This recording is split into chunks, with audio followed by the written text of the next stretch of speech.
জনগণ আপনাকে ভালোবাসবে কেন? আপনি তো তাদের ভোটে নেতা হয়ে তাদেরই খোঁজ নেননি।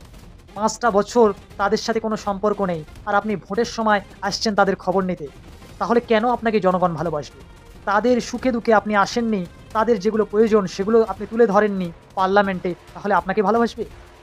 আজ নওশাদ সিদ্দিকী যিনি জনগণের পাশে আছে এবং জনগণের যেগুলো অভিযোগ, যেগুলো প্রয়োজন সেগুলো তিনি পার্লামেন্টে তুলে ধরছে। তাহলে জনগণ তাঁর পাশে থাকবে না কেন?